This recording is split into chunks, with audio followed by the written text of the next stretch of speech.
Olá, seja bem-vinda, bem-vinde, bem-vindo a este vídeo do YouTube. Hoje eu quero conversar e apresentar um pouquinho do trabalho que eu, Renata, estudante de Psicologia da Universidade Federal de Pelotas, realizo juntamente com a Daniele Soares, com o Rony Correia, com a Gabriela Lima e com a Gisele Freitas, também que são estudantes da UFPEL, e que formam um grupo de bolsistas do apoio pedagógico do NUAD, o Núcleo de Ações Afirmativas e Diversidade. Esse trabalho é feito em conjunto com a pedagoga Rejane Jugular. Esse vídeo visa apresentar um pouco do trabalho desenvolvido por nós desde maio desse ano, no acompanhamento dos estudantes indígenas e quilombolas da Universidade Federal de Pelotas, que são assistidos pelo NUAD. Então, falar um pouco para vocês que o objetivo do nosso trabalho ali no NUAD ele é de fortalecer a política de permanência institucional para esses estudantes indígenas e quilombolas e também os cotistas sociais, por meio de um cuidado aos estudantes que estão inseridos nesse núcleo. O nosso trabalho ele é extremamente baseado numa visão de uma pedagogia do cuidado, em articulação também com o pensamento do Paulo Freire,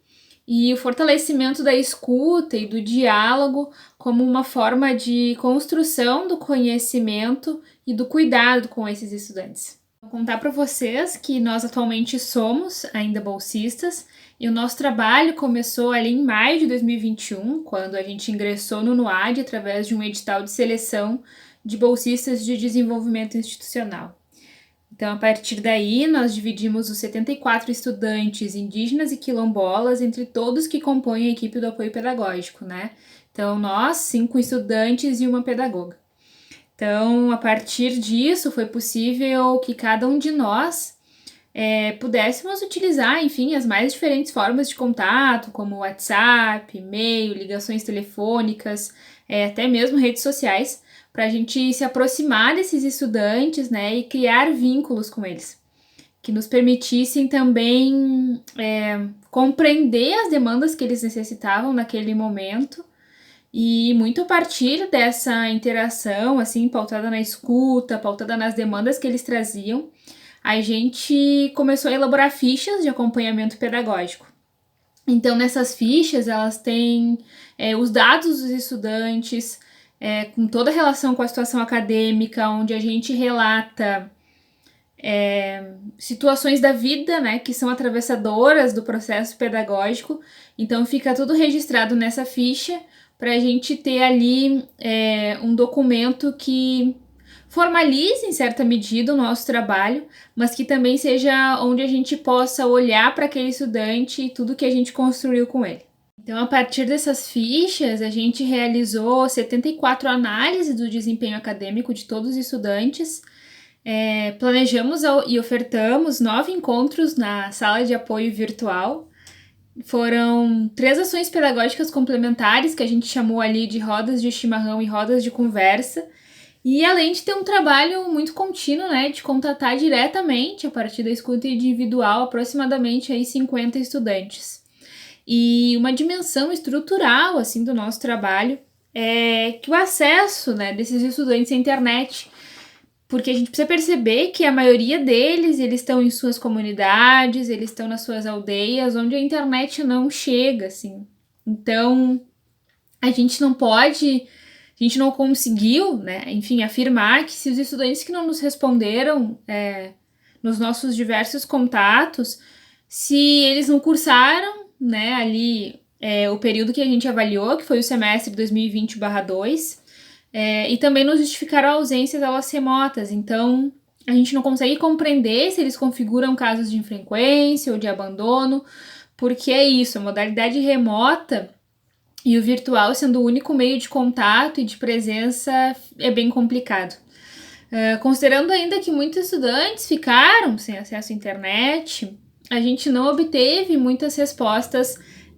sobre como eles estavam se sentindo em meio a esse ensino remoto. Então, a partir desse contato mais próximo com 50 estudantes indígenas e quilombolas, a gente percebeu que o acompanhamento e o apoio pedagógico configurou como um campo de demanda acadêmica que não se relacionou somente a atividades administrativas, mas sim de um grupo, de uma construção coletiva permanente, de um vínculo mútuo entre bolsista, estudantes e pedagoga, numa relação que se estabeleceu muito pelo diálogo sobre as dificuldades da aprendizagem e principalmente demandas psicossociais, né? Então,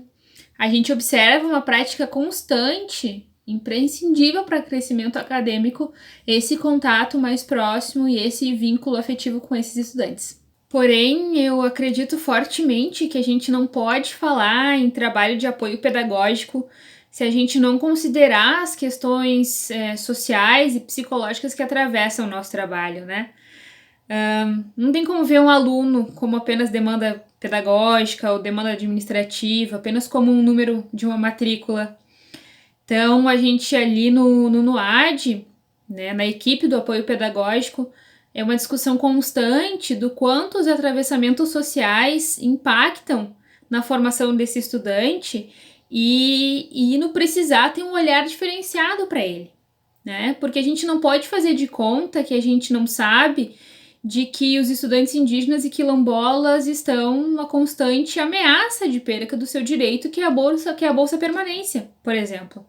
né? Não adianta a gente falar aqui num trabalho de acompanhamento e apoio, né, ao enfrentamento das desigualdades dessas populações, sem ter em mente bem nitidamente que esses atravessadores sociais existem e que eles precisam ser considerados. Então, essa foi uma apresentação extremamente resumida do trabalho que a gente vem fazendo desde maio, então, ali no Núcleo de Ações Afirmativas e Diversidades da Universidade Federal de Pelotas. E eu espero que tu te sinta confortável agora também de dialogar conosco, com esse nosso trabalho e fazer as perguntas e as considerações que tu percebeu enquanto escutava eu falar. Um abraço e até mais!